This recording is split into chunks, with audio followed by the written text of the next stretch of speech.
Midsummer Night's Dream by William Shakespeare. Act 1, Scene 1. Athens, the palace of Theseus. Enter Theseus, Hippolyta, Philostrate, and attendants. Now, fair Hippolyta, our nuptial hour draws on apace. 4 happy days bring in another moon. But, oh, methinks, how slow this old moon wanes! She lingers my desires, like to a step-dame or a dowager long withering out a young man's revenue. 4 days will quickly steep themselves in night. 4 nights will quickly dream away the time. And then the moon, like to a silver bow, new bent in heaven, shall behold the night of our solemnities. Go, Philostrate, stir up the Athenian youth to merriments. Awake the pert and nimble spirit of mirth. Turn melancholy forth to funerals. The pale companion is not for our pomp. Exit Philostrate. Hippolyta, I wooed thee with my sword, and won thy love, doing thee injuries. But I will wed thee in another key, with pomp, with triumph, and with revelling. Enter Aegeus, Hermia, Lysander, and Demetrius. Happy be Theseus, our renowned Duke. Thanks, good Aegeus. What's the news with thee? Full of vexation come I, with complaint against my child, my daughter Hermia. Stand forth, Demetrius. My noble lord, this man hath my consent to marry her. Stand forth, Lysander. And my gracious Duke, this man hath bewitched the bosom of my child. Thou, Lysander, thou hast given her rhymes, and interchanged love tokens with my child. Thou hast by moonlight at her window sung, with feigning voice, verses of feigning love, and stolen the impression of her fantasy with bracelets of thy hair, rings, gauds, conceits, knacks, trifles, nosegays, sweetmeats, messengers of strong prevailment in unhardened youth. With cunning hast thou filched my daughter's heart, turned her obedience, which is due to me, to stubborn harshness. And, my gracious Duke, be it so she will not here before your grace consent to marry with Demetrius, I beg the ancient privilege of Athens, as she is mine, I may dispose of her, which shall be either to this gentleman or to her death, according to our law, immediately provided in that case. What say you, Hermia? Be advised, fair maid. To you your father should be as a god, one that composed your beauties, yea, and one to whom you are but a form in wax by him imprinted, and within his power to leave the figure or disfigure it. Demetrius is a worthy gentleman. So is Lysander. In himself he is, but in this kind, wanting your father's voice, the other must be held the worthier. I would my father looked but with my eyes. Rather your eyes must with his judgment look. I do entreat your grace to pardon me. I know not by what power I am made bold, nor how it may concern my modesty in such a presence here to plead my thoughts.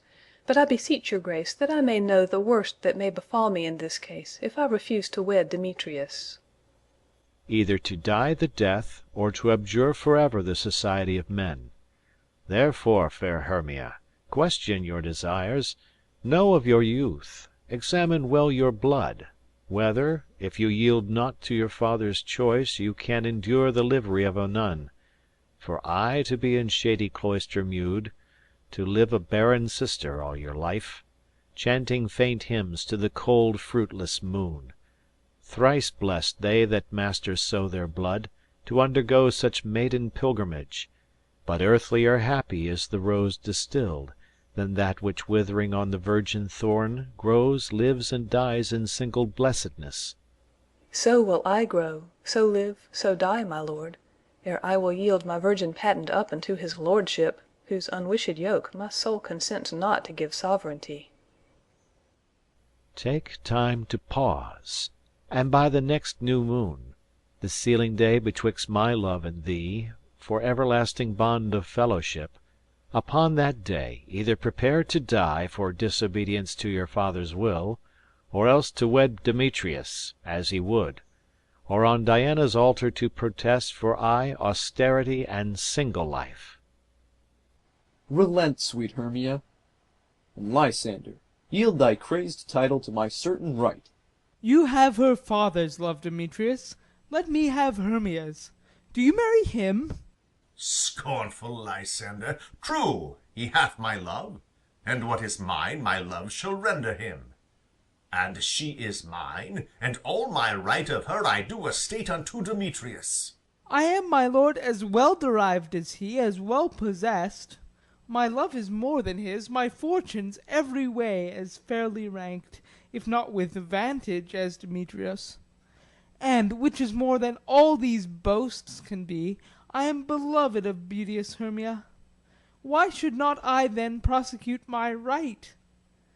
Demetrius, all about to his head, made love to Neater's daughter Helena, and won her soul, and she, sweet lady, dotes, devoutly dotes in idolatry upon this spotted and inconstant man. I must confess that I have heard so much, and with Demetrius thought to have spoke thereof, but being overfull of self-affairs my mind did lose it. But Demetrius, come, and come, Aegeus, you shall go with me. I have some private schooling for you both. For you, fair Hermia, look you arm yourself, to fit your fancies to your father's will, or else the law of Athens yields you up, which by no means we may extenuate, to death, or to vow of single life. Come, my Hippolyta, what cheer, my love? Demetrius and Aegeus, go along. I must employ you in some business against our nuptial, and confer with you of something nearly that concerns yourselves. With duty and desire we follow you. Exeunt all but Lysander and Hermia. How now, my love, why is your cheek so pale? How chance the roses there do fade so fast? Belike for want of rain, which I could well beteem them from the tempest of my eyes. Ay me, for aught that I could ever read, could ever hear by tale or history, the course of true love never did run smooth, but either it was different in blood, O cross, too high to be enthralled till low! or else misgraft in respect of years, O spite, too old to be engaged to young! or else it stood upon the choice of friends, O hell, to choose love by another's eyes!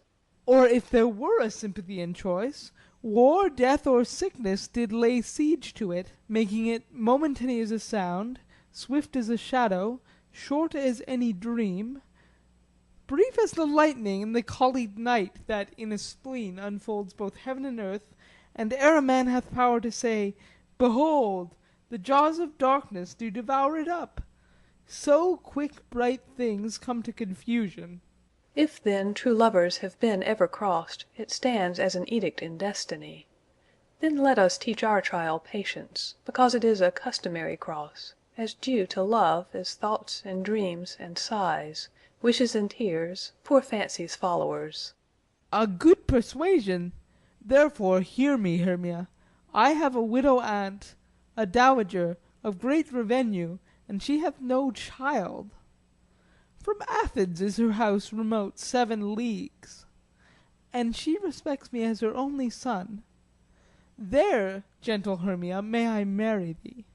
And to that place the sharp Athenian law cannot pursue us. If thou lovest me then, steal forth thy father's house to-morrow night, and in the wood a league without the town, where I did meet thee once with Helena, to do observance to a morn of May, there will I stay for thee. My good Lysander, I swear to thee by Cupid's strongest bow, by his best arrow with the golden head, by the simplicity of Venus' doves, by that which knitteth souls and prospers loves, and by that fire which burned the Carthage queen when the false Troyan under sail was seen, by all the vows that ever men have broke, in number more than ever women spoke, in that same place thou hast appointed me, to-morrow truly will I meet with thee. Keep promise, love. Look, here comes Helena. Enter Helena. God speed, fair Helena, whither away? Call you me fair? That fair again unsay, Demetrius loves your fair. O happy fair! Your eyes are lodestars, and your tongue's sweet air More tuneable than lark to shepherd's ear, When wheat is green, when hawthorn buds appear. Sickness is catching, oh, were favour so, Yours would I catch, fair Hermia, ere I go. My ear should catch your voice, my eye your eye, My tongue should catch your tongue's sweet melody. Were the world mine, Demetrius being bated, The rest I'd give to you to be translated. O teach me how you look, and with what art You sway the motion of Demetrius' heart. I frown upon him, yet he loves me still. Oh, that your frowns would teach my smiles such skill. I give him curses, yet he gives me love. Oh, that my prayers could such affection move. The more I hate, the more he follows me. The more I love, the more he hateth me. His folly, Helena, is no fault of mine. None but your beauty. Would that fault were mine. Take comfort, he no more shall see my face. Lysander and myself will fly this place. Before the time I did Lysander see, Seemed Athens as a paradise to me. O then, what graces in my love do dwell, That he hath turned a heaven unto a hell! Helen, to you our minds we will unfold. To-morrow night, when Phoebe doth behold Her silver visage in the watery glass, Decking with liquid pearl the bladed grass, A time that lovers' flights doth still conceal, Through Athens' gates have we devised to steal. And in the wood, where often you and I Upon faint primrose beds were wont to lie, Emptying our bosoms of their counsel sweet, There my Lysander and myself shall meet, And thence from Athens turn away our eyes, To seek new friends and stranger companies. Farewell, sweet playfellow, pray thou for us, And good luck grant thee thy Demetrius. Keep word, Lysander, we must starve our sight From lovers' food till morrow deep midnight. I will, my Hermia. Exit Hermia. Helena, adieu. As you on him, Demetrius dote on you. Exit. How happy some or other some can be! Through Athens I am thought as fair as she. But what of that? Demetrius thinks not so. He will not know what all but he do know. And as he errs doting on Hermia's eyes, So I, admiring of his qualities, Things base and vile folding no quantity, Love can transpose to form and dignity. Love looks not with the eyes but with the mind, And therefore is winged Cupid painted blind. Nor hath love's mind of any judgment taste, Wings and no eyes figure unheedy haste. And therefore is love said to be a child, Because in choice he is so oft beguiled. As waggish boys in games themselves forswear, So the boy love is perjured everywhere. For ere Demetrius looked on Hermia's eyne, He hailed down oaths that he was only mine. And when this hail some heat from Hermia felt, So he dissolved, and showers of oaths did melt. I will go tell him of fair Hermia's flight, Then to the wood will he to-morrow night pursue her. And for this intelligence, if I have thanks, It is a dear expense. But herein mean I to enrich my pain, To have his sight thither and back again. Exit. Scene 2. Athens. Quince's house. Enter Quince, Snug, Bottom, Flute, Snout, and Starveling. Is all our company here? You were best to call them generally, man by man, according to the scrap. Here is the scroll of every man's name, which is thought fit through all Athens to play in our interlude before the Duke and the Duchess on his wedding day at night. First, good Peter Quince, say what the play treats on, then read the names of the actors, and so grow to a point. Marry, our play is the most lamentable comedy and most cruel death of Pyramus and Thisbe. A very good piece of work, I assure you, and a merry. Now, good Peter Quince, call forth your actors by the scroll. Masters, spread yourselves. Answer, as I call you. Nick Bottom, the weaver. Ready? Name what part I am for and proceed. You, Nick Bottom, are set down for Pyramus. What is Pyramus? A lover or a tyrant? A lover that kills himself, most gallant for love. Oh, that will ask some tears in the true performing of it. If I do it, let the audience look to their eyes. I will move storms. I will condole in some measure. To the rest. Yet my chief humour is for a tyrant. I could play Hercules rarely, or a part to tear a cat in, to make all split.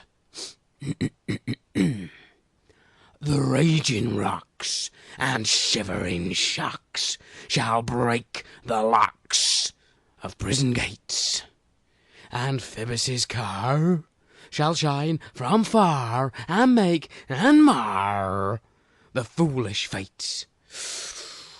Oh, this was lofty. Now, name the rest of the players. This is Hercules' vein, a tyrant's vein. A lover is more condoling. Francis Flute, the bellows mender. Here, Peter Quince. Flute, you must take Thisbe on you. What is Thisbe? A wandering knight? It is the lady that Pyramus must love. Oh, nay, faith, let me not play a woman. I have a beard coming. That's all one. You shall play it in a mask, and you may speak as small as you will. And I may hide my face. Let me play Thisbe too. I'll speak in a monstrous little voice. Thisne, Thisne. Ah, Pyramus, lover dear, thy Thisbe dear, and lady dear. No, no, you must play Pyramus, and Flute, you Thisbe. Well, proceed. Robin Starveling, the tailor. Here, Peter Quince. Robin Starveling, you must play Thisbe's mother. Tom Snout, the tinker. Here, Peter Quince. You, Pyramus's father, and myself, Thisbe's father. Snug, the joiner, you the lion's part, and I hope here is a play fitted. Have you the lion's part written? Pray you, if it be, give it me, for I am slow of study. You may do it extempore, for it is nothing but roaring. Let me play the lion too. I will roar. I will do any man's heart good to hear me. I will roar. I will make the Duke say, let him roar again. Let him roar again. And you should do it too terribly, you would fright the Duchess and the ladies, that they would shriek, and that were enough to hang us all. That would hang us, every mother's son. That would hang us, every mother's son. I grant you, friends, if you should frighten the ladies out of their wits, they would have no more discretion but to hang us. But I will aggravate my voice, so that I will roar you as gently as any sucking dove. I will roar you, and 'twere any nightingale. You can play no part but Pyramus, for Pyramus is a sweet-faced man, a proper man as one shall see in a summer's day, a most lovely gentlemanlike man. Therefore you must needs play Pyramus. Well, I will undertake it. What beard were I best to play it in? Why, what you will. I will discharge it in either your straw-colour beard, your orange tawny beard, your purple ingrain beard, or your French crown colour beard, your perfect yellow. Some of your French crowns have no hair at all, and then you will play bare-faced. But, masters, here are your parts, and I am to entreat you, request you, and desire you to con them by tomorrow night, and meet me in the palace wood a mile without the town by moonlight.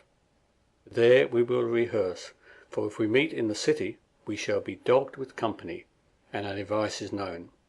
In the meantime I will draw a bill of properties, such as our play wants. I pray you, fail me not. We will meet, and there we may rehearse most obscenely and courageously. Take pains. Be perfect. Adieu. At the Duke's Oak we meet. Enough. Hold, or cut bowstrings. Exeunt. End of Act 1 of A Midsummer Night's Dream,